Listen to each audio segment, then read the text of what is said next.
Hello everyone. तो आज की जो वीडियो है हमारी वो होने वाली है साइकोलॉजी पे। साइकोलॉजी के हम कुछ इंपॉर्टेंट टॉपिक्स पढ़ेंगे, जैसा कि मैंने आपको पहले ही बताया था कि हम वही टॉपिक्स कवर करेंगे अभी जो एग्ज़ाम के पर्सपेक्टिव से इम्पॉर्टेंट है। तो ये वीडियो सभी के लिए, वो चाहे जेबीटी हो, टीजीटी हो, टैट, कमीशन, जो भी जिस भी चीज़ की प्रिपरेशन कर रहे हैं, सभी के लिए ये वीडियो इम्पॉर्टेंट है। इस वीडियो में हम कुछ मेथड्स के बारे में बात करेंगे, कुछ विधियाँ साइकोलॉजी, एजुकेशनल साइकोलॉजी की, और कुछ इम्पॉर्टेंट डेफिनेशंस के बारे में जानेंगे। तो जो ये वीडियो है, हिंदी मीडियम वाले जो स्टूडेंट्स हैं उनके लिए भी बेनिफिशियल रहेगी, क्योंकि मैं हर एक चीज़ को हिंदी में ट्रांसलेट करूँगी। तो सबसे पहले चलो हम बात कर लेते हैं एजुकेशनल साइकोलॉजी।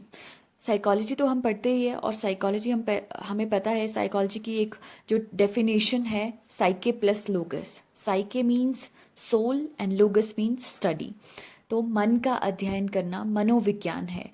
पर ये एक्चुअल में डेफिनेशन प्रॉपर नहीं है, एक्यूरेट नहीं है, क्योंकि ये डेफिनेशन काफ़ी पहले दी गई थी, बहुत पुराने टाइम पर, जब लोग ये मानते थे कि साइकोलॉजी मन का अध्ययन होती है या फिर स्टडी ऑफ सोल होती है।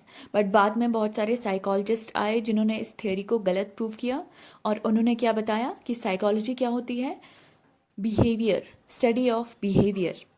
जब हम किसी के व्यवहार का अध्ययन करते हैं, किसी के व्यवहार को हम देख कर ऑब्जर्व करते हैं, उसी को साइकोलॉजी कहते हैं। तो सबसे पहले हमारे पास यहाँ पर दो साइकोलॉजिस्ट हैं जिनकी डेफिनेशंस बहुत इम्पॉर्टेंट है, और आज आने के चांसेस रहते हैं इनके एग्जाम में। तो एक है वुडवर्थ और एक है स्किनर। वुडवर्थ ने क्या बात कही थी? वुडवर्थ ने कहा था कि first psychology lost its soul, then its mind, then it lost its consciousness, it still has behaviour of a sort. तो वुडवर्थ ने ये कहा था। वुडवर्थ एक्चुअल में एक बिहेवियरिस्ट थे, व्यवहारवादी थे। तो वो यही मानते थे कि साइकोलॉजी जो होती है वो व्यवहार पर ही डिपेंड होती है। तो उन्होंने ये कहा था, ये काफ़ी इंपॉर्टेंट डेफिनेशन है, कि पहले साइकोलॉजी ने अपनी आत्मा खोई, फिर उसके बाद अपने मन को खोया, फिर चेतना को खोया, और फिर अब कुछ बिहेवियर, कुछ व्यवहार बचा है। तो इसका मतलब ये हुआ कि कुछ पहले के जो साइकोलॉजिस्ट थे वो मानते थे कि मनोविज्ञान होता है आत्मा का अध्ययन करना, सोल का स्टडी करना। बट फिर उसके बाद कुछ साइकोलॉजिस्ट आए, उन्होंने माना कि नहीं, ये तो साइकोलॉजी तो होती है, हम जब माइंड को स्टडी करते हैं, किसी के माइंड को हम देखते हैं, अपने माइंड को हम देखते हैं। फिर उसके बाद कुछ और साइकोलॉजिस्ट आए, फिर उन्होंने ये माना कि माइंड का भी स्टडी नहीं है साइकोलॉजी। साइकोलॉजी होती है किसी की कॉन्शियसनेस, चेतन अवस्था में वो क्या कर रहा है, उसका बिहेवियर कैसा है चेतन अवस्था में, चेतना की कॉन्शियसनेस की स्टडी को उन्होंने माना कि साइकोलॉजी होती है। पर जो बाद में साइकोलॉजिस्ट आए, जैसे वॉटसन, वुडवर्थ, इन लोगों ने कहा कि नहीं, साइकोलॉजी बिहेवियर की स्टडी करना है। जब हम किसी के बिहेवियर, व्यवहार को देखते हैं और उससे हमें पता लगता है उसके बारे में, उसी को हम साइकोलॉजी कहते हैं। इस डेफिनेशन का यही मीनिंग है। और साइकोलॉजी, वैसे तो साइकोलॉजी की बहुत सारी फील्ड्स है, एबनॉर्मल साइकोलॉजी, क्लिनिकल साइकोलॉजी, पर जो हम टीचिंग में पढ़ते हैं वो होती है एजुकेशनल साइकोलॉजी। ओके, उसके बाद सेकंड जो हमारे साइकोलॉजिस्ट थे, स्किनर, काफ़ी पॉपुलर। स्किनर ने एक और इम्पॉर्टेंट डेफिनेशन दी थी एजुकेशनल साइकोलॉजी पर। तो एजुकेशनल साइकोलॉजी को उन्होंने कहा था कि ये ऐसी ब्रांच है जिसमें जो साइकोलॉजी की ये ऐसी ब्रांच है जिसमें हम डील करते हैं टीचिंग और लर्निंग प्रोसेस से, ठीक है, जिसमें पढ़ाना और सीखना इन्वॉल्व होता है, वही एजुकेशनल साइकोलॉजी है। तो डेफिनेशंस आपको पता होगा, डेफिनेशंस इंपॉर्टेंट होती है। कई बार क्वेश्चन ऐसे ही आता है कि डेफिनेशन आपको दी होती है और आपसे पूछा होता है कि बताओ ये किसने कहा था। तो इस तरह के क्वेश्चन आने के चांसेस होते हैं। तो ये टू मोस्ट इंपॉर्टेंट डेफिनेशंस मैंने आपको बताई। उसके बाद कुछ एक्स्ट्रा आप देखना चाहो, टाइम है तो आप देख सकते हो। उसके बाद आप बात करते हैं मेथड्स, विधियाँ। कौन कौन से मेथड होते हैं एजुकेशनल साइकोलॉजी के? तो एजुकेशनल साइकोलॉजी के बेसिकली इम्पॉर्टेंट जो होते हैं, 4 होते हैं वो। इंट्रोस्पेक्शन मेथड, जिसको आत्मनिरीक्षण मेथड भी कहते हैं, ऑब्जर्वेशन मेथड, अवलोकन विधि, और एक्सपेरिमेंटल मेथड, प्रयोगात्मक विधि।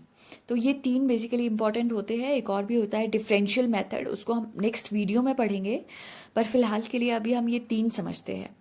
तो सबसे पहले जो मैंने कहा कि साइकोलॉजिस्ट जो एंशियंट टाइम में थे, बहुत पुराने जो साइकोलॉजिस्ट थे, उन्होंने यही माना कि एजुकेशनल साइकोलॉजी का सबसे पहला जो विधि होती है वो होती है आत्मनिरीक्षण।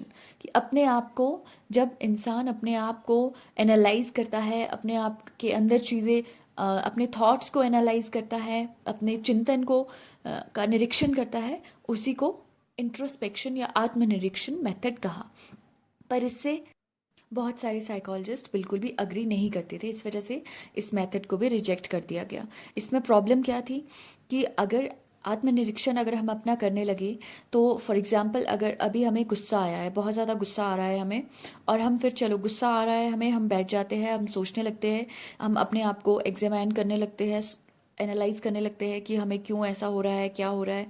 तो फिर उस वक्त तक वो हमारी मेंटल स्टेट जा चुकी होती है, वो गुस्सा हमारे अंदर से जा चुका होता है, तो हम उसको प्रॉपरली फिर नहीं एनालाइज कर पाएंगे कि क्यों ऐसा हुआ, क्यों ऐसा हो रहा है। तो इस वजह से एक ये रीज़न था। दूसरा रीज़न क्या था कि इंट्रोस्पेक्शन मेथड में सिर्फ इंसान अपने आप को ही एनालाइज कर सकता है। दूसरा इंसान अगर आपको एनालाइज करना चाहे तो वो नहीं कर सकता है, क्योंकि उसको नहीं पता है आपके अंदर क्या चल रहा है। तो दूसरा ड्रॉबैक ये भी था। तो इस वजह से ये मेथड रिजेक्ट कर दिया गया। उसके बाद सेकंड मेथड जो आया, ऑब्जर्वेशन मेथड, और इसको हिंदी में कहते हैं अवलोकन विधि। ऑब्जर्वेशन मेथड में क्या हुआ कि किसी को ऑब्जर्व करना, किसी के बिहेवियर को ऑब्जर्व करना, तो ये दो तरह से होता है, डायरेक्ट भी होता है और इनडायरेक्ट भी होता है। डायरेक्ट ऑब्जर्वेशन इस तरह से होती है कि अगर क्लास चल रही है, क्लास में टीचर है और बच्चों का एग्ज़ाम हो रहा है, तो बच्चों को पता है कि एग्ज़ाम में हमें चीटिंग नहीं करनी होती है, एकदम सीधे होकर बैठना होता है। बच्चे को पता है कि हमें टीचर ऑब्जर्व कर रहा है। तो ये हो गया डायरेक्ट ऑब्जर्वेशन। टीचर डायरेक्टली खुद बच्चों को देख रहा है, उनकी एक्टिविटीज़ को ऑब्जर्व कर रहा है। और दूसरा होता है इनडायरेक्ट। इनडायरेक्ट मीन्स उसमें वो डायरेक्टली जिसको ऑब्जर्व किया जा रहा है उसको पता नहीं लगता है कि वो उसको ऑब्जर्व किया जा रहा है। जैसे फॉर एग्जांपल, आप क्लास में कोई बच्चा है और काफ़ी अलग है दूसरे बच्चों से, वो कुछ ना कुछ शरारतें कर रहा है, कुछ उसकी एक्टिविटीज़ बाकी बच्चों से अलग है, तो जो क्लास का टीचर है वो उसको ऑब्जर्व कर रहा है, पर बच्चे को नहीं पता है कि उसको ऑब्जर्व किया जा रहा है। तो इस तरह से ये हो गया इनडायरेक्ट ऑब्जर्वेशन मेथड, जिसमें बच्चा या फिर कोई भी पर्सन है उसको नहीं पता है कि उसको ऑब्जर्व किया जा रहा है। तो इस तरह से ऑब्जर्वेशन मेथड या फिर अवलोकन विधि में ये दो बातें इंपॉर्टेंट है। और फिर जो तीसरी विधि आती है, तीसरा मेथड आता है, वो है एक्सपेरिमेंटल मेथड या फिर प्रयोगात्मक विधि। तो एक्सपेरिमेंटल मेथड में कुछ एक टर्म्स है जो कि काफ़ी इंपॉर्टेंट है और इससे क्वेश्चन टैट में आया है ऑलरेडी, जेबीटी टैट में। मैं इसको दिखा भी सकती हूँ, पर पहले हम पढ़ लेते हैं क्या होता है एक्सपेरिमेंटल मेथड, प्रयोगात्मक विधि। तो इसमें क्या होता है कि दो चीज़ें इसमें बहुत इंपॉर्टेंट होती है, कॉज एंड इफेक्ट। कॉज मतलब कारण, इफेक्ट मतलब प्रभाव। मतलब यहाँ पर क्या होता है कि हम कोई एक्सपेरिमेंट कंडक्ट करते हैं, कि कोई भी किसी भी बच्चों पर, किसी भी लोगों पर एक्सपेरिमेंट कंडक्ट करते हैं, और वहाँ पर फिर हमारे पास एक और टर्म आती है इसमें जो होती है वेरिएबल। वेरिएबल क्या होते हैं, जो बदलता रहता है, जिसमें चेंजेस आते रहते हैं, वो वेरिएबल होता है। तो वेरिएबल यहाँ पर दो तरह के होते हैं, इंडिपेंडेंट और डिपेंडेंट वेरिएबल। इंडिपेंडेंट वेरिएबल जो होते हैं वो उन पर कोई फर्क नहीं पड़ता है, और जो डिपेंडेंट वेरिएबल होते हैं वो ऐसे वेरिएबल्स होते हैं जिनमें चेंज आता है। अब मैं आपको एग्जांपल से समझाती हूँ, डोंट बी कंफ्यूज्ड। जैसे फॉर एग्जांपल, क्लास में बच्चों को पता है कि क्लास में बच्चे शोर करते हैं, ओके, और कौन सी सिचुएशन में वो शोर करते हैं और कौन सी सिचुएशन में वो शोर नहीं करते हैं क्लास में बच्चे। तो बच्चों का शोर करना क्या है, इफेक्ट, प्रभाव है वो। और उसका कारण कौन है, कारण क्या होगा, जब टीचर क्लास में नहीं होगा तो बच्चे शोर करेंगे, और जब टीचर क्लास में आ जाएगा तो बच्चे शोर करना बंद कर देंगे। इसका मतलब कि जो इफेक्ट है बच्चों का शोर करना, प्रभाव जो है वो किस पर डिपेंड हो रहा है, वो डिपेंड हो रहा है टीचर पर। और टीचर क्या बन गया यहाँ पर, कॉज, कारण। क्योंकि टीचर कॉज होगा तो इफेक्ट होगा, कॉज नहीं होगा तो इफेक्ट भी नहीं होगा। ठीक है, टीचर अगर क्लास में नहीं होगा तो बच्चे शोर करेंगे, टीचर क्लास में होगा तो बच्चे शोर नहीं करेंगे। इसी तरह से जो इंडिपेंडेंट वेरिएबल है वो कॉज होता है। यहाँ पर टीचर क्या है, इंडिपेंडेंट वेरिएबल है, क्योंकि टीचर को तो कुछ नहीं है, उसको नहीं फर्क पड़ रहा है। पर जो बच्चे हैं यहाँ पर, बच्चे क्या है, डिपेंडेंट वेरिएबल है। बच्चों का शोर करना डिपेंडेंट वेरिएबल है, क्योंकि वो डिपेंड कर रहा है किस पर, टीचर पर डिपेंड कर रहा है, वो कॉज पर, इंडिपेंडेंट वेरिएबल पर। इसीलिए ये दो चीजें इसमें काफी इंपॉर्टेंट है। कॉज एंड इफेक्ट रिलेशनशिप आपका एक्सपेरिमेंटल मेथड में आता है। कारण और प्रभाव का संबंध प्रयोगात्मक विधि में आता है, और ये काफी इंपॉर्टेंट है। मैं आपको ये क्वेश्चन भी दिखाती हूँ। ये देखिए यहाँ पर, ये जेबीटी टैट में क्वेश्चन आया है। Chief aim of a psychological experiment is, मनोवैज्ञानिक प्रयोग का प्रमुख उद्देश्य होता है, क्या होता है, डिस्कवर्स कॉज इफेक्ट रिलेशनशिप, प्रभाव संबंध का कारण पता चलता है। तो इस वजह से मैंने आपको ये टॉपिक पे करवाया, क्योंकि इससे आते हैं क्वेश्चन। तो आज के लिए इतना ही, काफ़ी ब्रीफ में हमने ये इम्पॉर्टेंट टॉपिक कर लिया। और इसके बाद जो हम नेक्स्ट करेंगे वो करेंगे स्कूल्स ऑफ साइकोलॉजी। साइकोलॉजी के कौन कौन से सिस्टम थे वो हम नेक्स्ट वीडियो में पढ़ेंगे, जैसे गेस्टॉल्ट साइकोलॉजी, व्यवहारवाद, ये सब हम अपनी नेक्स्ट वीडियो में पढ़ेंगे। तो आप प्लीज़ नेक्स्ट वीडियो भी देखें, क्योंकि उसमें भी मैं आपको इंपॉर्टेंट चीज़ें करवाने वाली हूँ।